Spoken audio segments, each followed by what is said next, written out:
A gigantic mechanized harvester cuts through a field of super premium California rice. Fleets of these machines work similar fields across 500,000 acres of the northern Sacramento Valley. More than 4 billion pounds are harvested, trucked, dried, and stored in enormous warehouses and silos. Strategically dispensed to high-tech milling facilities, it is milled, packaged, and shipped to consumers all over the world.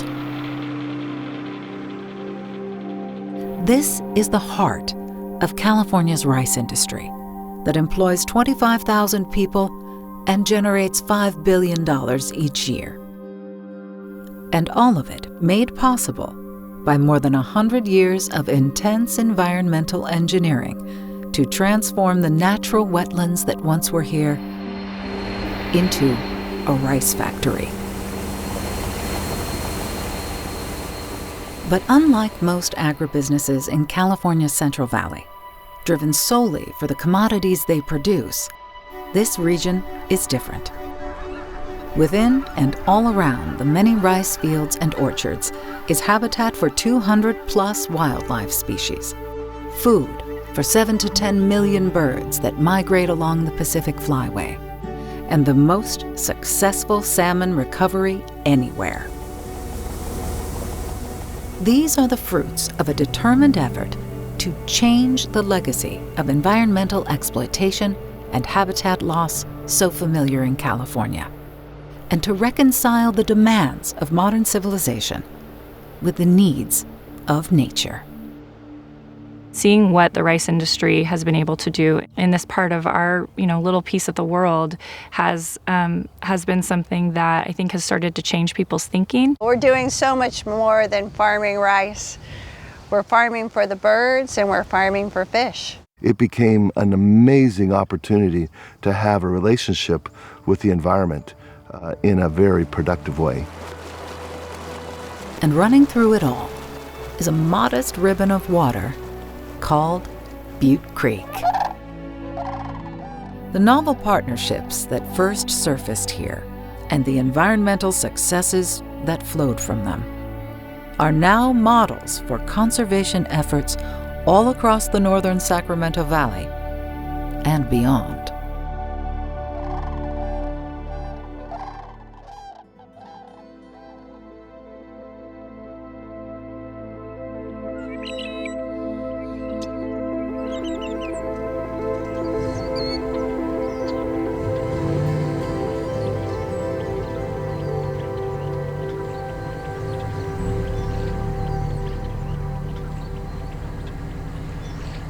It is late fall, and the harvest is long over. Farmers all across the northern Sacramento Valley are again diverting water to their fields, but not for growing crops. This flow is for nature. The water flooding this field, and hundreds of thousands of acres like it, is the opposite of typical farming practice. Instead of hurrying the water off the land and draining it, drying it out, in preparation for cultivation next spring, this water will sit calf-deep all winter long, creating vast stretches of wetland habitat and spinning rice straw into food. These flooded fields represent a sea change, a radical departure from the environmental history of this region that began even before California became a state.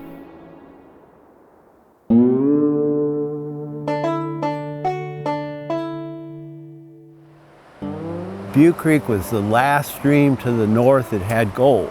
The miners came in and pretty much disrupted everything, initially starting out with small-scale mining, then eventually building dams and diverting water. And then eventually a whole new type of mining equipment was developed, the dredgers. And Butte Creek was a perfect place to literally come in, dig a hole, build a dredge, fill it up with water, and start clawing through the floodplain. and dozens of these large dredgers, completely turned the floodplain upside down. The economy of California began to shift in the latter part of the 19th century from mining to agriculture. Along Butte Creek, European immigrants found rich soils, a sunny climate, and plenty of water.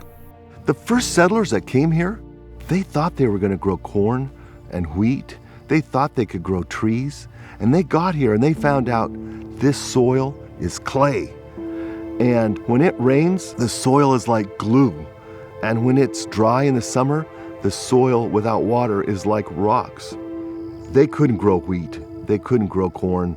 They couldn't grow trees on this soil. This soil is rice soil. Butte County capitalized on its natural gifts to become the heart of California's rice industry. But the conditions, so favorable in most years, could also swing between brutal extremes, devastating floods and cruel droughts. As farms and cities grew, so did the demand for flood control, reliable water supplies, and power. The Centerville Hydroelectric project started in the early 1900s. 2 dams were built, both divert water out of the creek and down the flumes and through the powerhouses. Together with growing agricultural interests, more dams were built on Butte Creek along with an ever-tightening grid of levees. The reclamation projects divorced the rivers from the surrounding floodplain. They destroyed natural wetland habitat and blocked wildlife migration. What was happening on Butte Creek was happening all over California. By the mid-20th century, every single river on the east side of the valley had been dammed. Thousands of miles of levees built, and all but a tiny fraction of the state's wetlands were gone. Not only did rice production destroy natural habitat, it polluted the air. To rid their fields of rice straw, growers would set their fields ablaze. 500,000 burning acres sent a pall of smoke over the valley for weeks on end. The Rice Straw Burning Reduction Act, passed in 1991, threatened to devastate the rice industry. And so to figure out new ways of getting rid of that straw, and one of the great win-wins for conservation and for farming was the idea that we could flood these fields, allowing the straw to decompose over the winter, but at the same time creating tremendous wetland habitat for millions of water birds. Initially, it was done with the idea that we need to decompose the rice straw. But birds came. Amazing amount of birds came to use the rice fields that were flooded for habitat and to eat the rice that was left.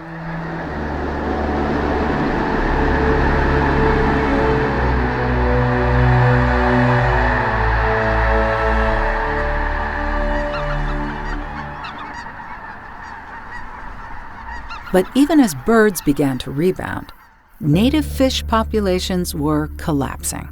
Right about the time the state water project started operating, things really crashed. In between the early 60s and the mid-90s, the returning fish were really low, like in the hundreds of fish returning. So that was kind of a wake-up to people that hated. Paul Ward worked for the Department of Fish and Game in the 1970s. His job was to monitor fish passage on Butte Creek. In general, there was inadequate flow during key times of the year, both for adults and juveniles. There were no fish screens, and during key times of the year, the water was cut off. And so the fish passage, both adult and juvenile, was terrible. It was only in a very unusual year that you either got all the adults up or the juveniles out. The other thing was that the upper watershed, the prime holding habitat, the water was being diverted out of that. The last 6 or 8 miles, PG&E was diverting water out to produce power. So the temperatures during the summer when these adults would have been here was lethal. Over the years, the fish never improved. We anticipated an eventual listing of the spring run Chinook under the Endangered Species Act. Endangered fish listing, that was certainly a big threat. All of a sudden, there was a whole lot of other people that were concerned about what effect it might have on their business, on their land, on their use of the water. So that got everybody talking. The threat was so dire, the problem so complex, it forced a revolution in thought and practice. Collaboration. You can't do a project like Butte Creek any way other than collaboration. You can't regulate it, that's for sure. It's too complex. You need too many people cooperating. You had the farmers partnering up with urban water agencies from LA. We also partnered with state and federal governments, the people that typically regulate irrigated agriculture. And this was truly unprecedented because partnerships like that didn't exist back then. When people come together and say, we all want the same thing, can't we just find out what we have in common and work together? All of a sudden, new lights start to come on, new partnerships start to be formed, and all of a sudden, cooperation breeds success, and success breeds success. Their main assault hammered at the dams. Led by Secretary of the Interior Bruce Babbitt, they demolished 4 dams, opening up 25 miles of Butte Creek to unimpeded flow. The Western Canal Water District, the largest irrigator in the region, replaced its dams with an ingenious device. We decided to tunnel underneath Butte Creek. What that tunnel is technically called is an inverted siphon, but it's basically a tunnel. The remaining dams on Butte Creek were retrofitted with fish ladders and screens. Flows were increased and monitored to meet new threshold levels. No longer would adults be blocked from spawning grounds or juveniles flushed out to irrigation canals. That whole process, particularly from Highway 99 below Chico down to the Sutter Buttes, was fixed in a matter of 7 or 8 years. Then the process moved down into the Butte Sink and the Sutter Bypass, and that is still ongoing down there. The response was immediate. The first year after our project, we had 20,000 fish return in the spring. Now, there's a sustaining population of 6,000 to 8,000 fish returning on average each year. And that's just a phenomenal recovery. A team from California Department of Fish and Wildlife is suiting up to survey the year's population. And they are looking at the condition of the fish. If we find any dead carcasses, they'll take biological samples. But essentially, it's just monitoring the condition and health of the fish over the summertime. Everybody's been through some swiftwater rescue training. It can be pretty treacherous. I mean, the terrain is uneven, high flows. The adults that returned have great conditions, so they're just hanging out all summer long in cool pools and waiting for fall time temperatures to cool down, and they'll spawn the last week of September to about the end of October. Of the 3 waterways in California that still support spring-run Chinook salmon, Butte Creek is by far the most prolific. The average return of about 8,000 or so represents nearly 90% of the entire state's population. Butte Creek has become the poster child for salmon recovery in the state. But this is not the end of the story. In some ways, it's just the beginning.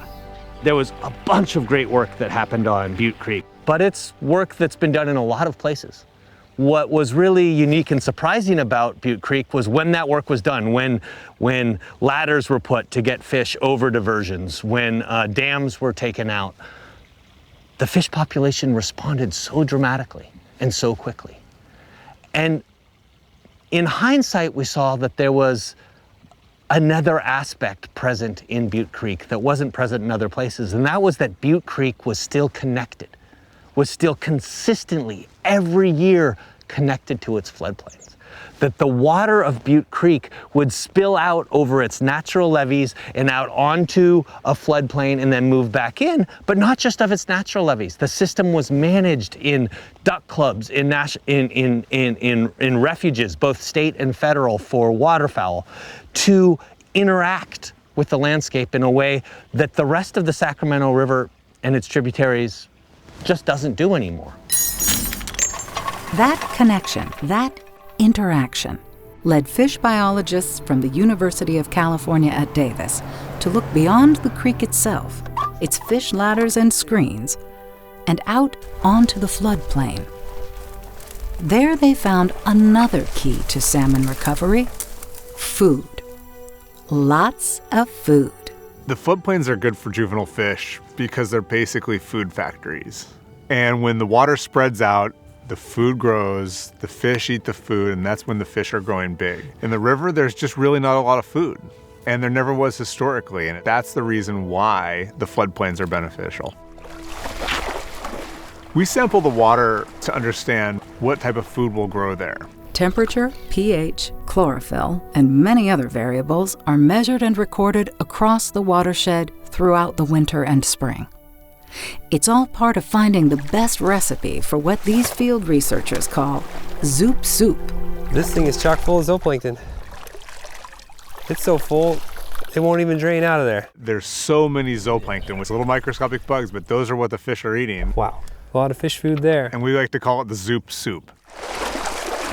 Come on, fish. Here, fishy, fishy, fishy. Yeah. You go and get in the net now. We go out and seine fish in the natural environment to see how fish use it. This thing's filthy with salmon right now. Yeah. Well, it's a fat one too. Yeah, that's a spring run size one. Each fish gets its weight taken, and we look at the condition of the fish and look at the body proportions. What those measurements show is salmon from the flooded rice fields and wetlands within the Butte Creek watershed grow on average 3 times bigger and fatter than their peers confined to the rivers. Oh, hey, look at that! Their robust size and high condition, so extraordinary in the Butte Creek watershed, inspired a question of paradigm-shifting proportion. Could the rice fields all around be managed to mimic Butte Creek's connected floodplain? In other words, could Butte Creek be the model for recovery efforts all across the northern Sacramento Valley? First fish is D9 3B. Researchers from California Trout are working to answer that question. Juvenile salmon are being prepped for their stay in a field laboratory cut into the corner of a rice farm. This research project is all about finding just the right amount of residence time, the time it takes for a reactivated floodplain to grow food and ultimately fish. What we're really talking about is the power of puddles to create life, to move this. You might think this is just a piece of grass, it's rice straw, right? That's a battery. This is stored solar energy, and we want to get that energy not just into the water, but into salmon. We want to be able to manage the landscape in such a way that we can route energy and matter into the populations where it really matters, that we're targeting, that are now endangered. And we think we can do that fairly simply by reactivating this former wetland floodplain. Giving fish access to the reactivated floodplain is another key goal. Researchers propose modifying some of the state's existing flood control structures, like the Tisdale Weir. So Tisdale Weir, and all of the weirs in the system, the connections between the river and the floodplain, look like this most of the time. They're dry, right? The floodplain is dry most of the time, and that's because these weirs are so high. The water is too low on the other side of this. It doesn't come through this weir. It acts as a dam most of the time.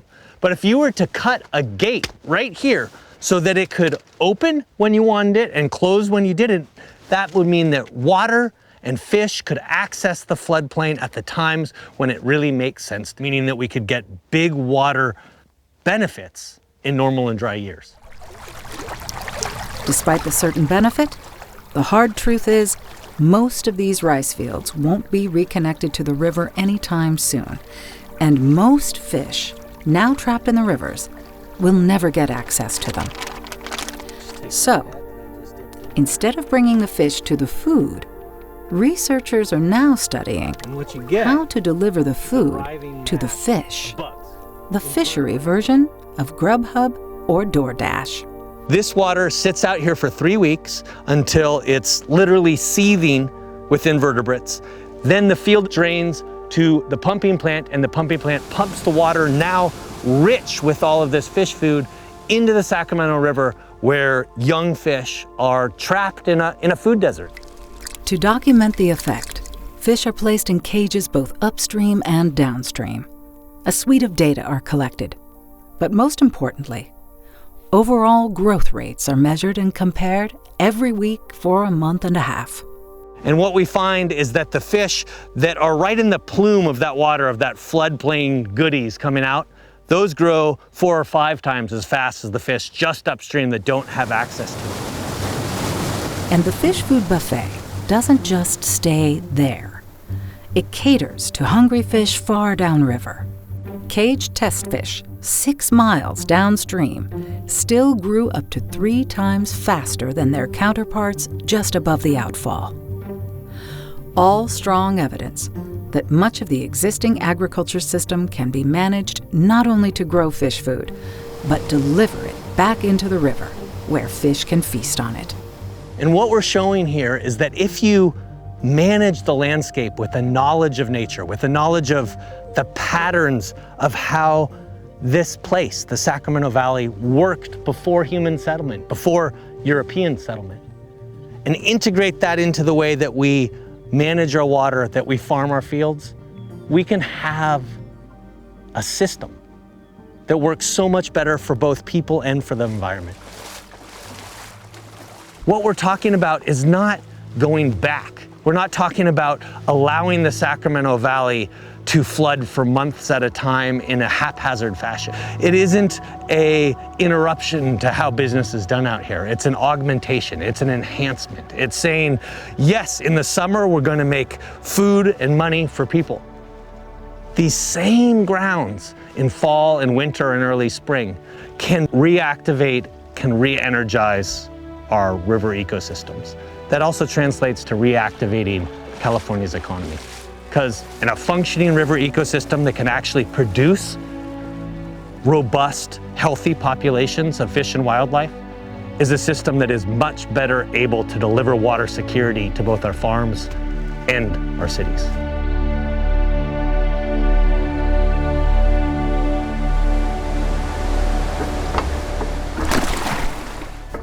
It is early spring.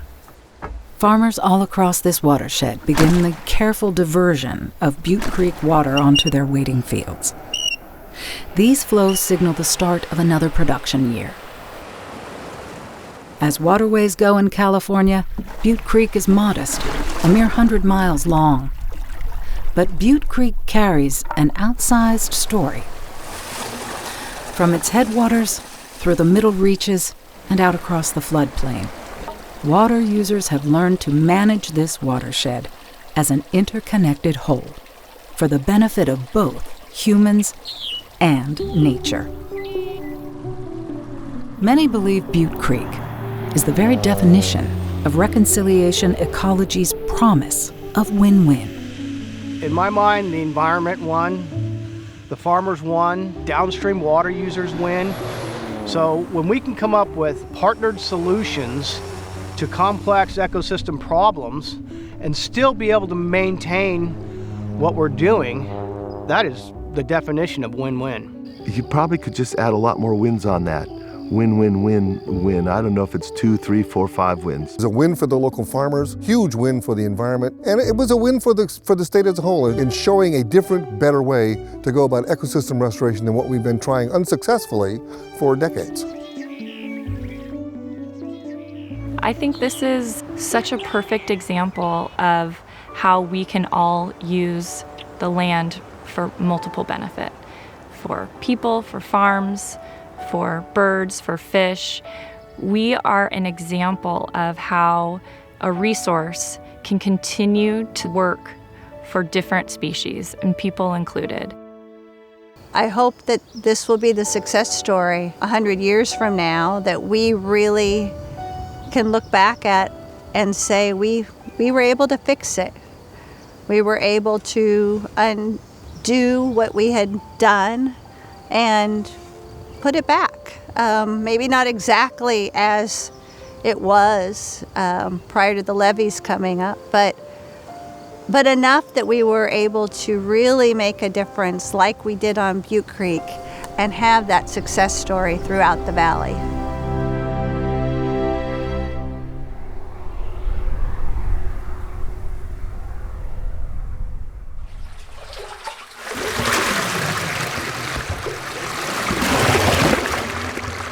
As the harvest winds down, farmers again prepare their fields for winter.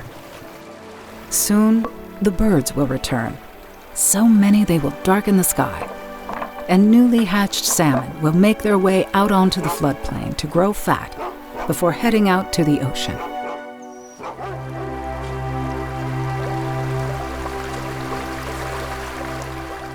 These flooded fields are the wetlands of yore.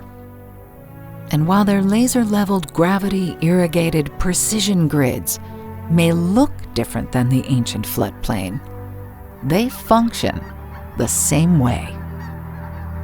It is a modern version of the ancient cycle, a sharing of Butte Creek for the benefit of all the species that live here.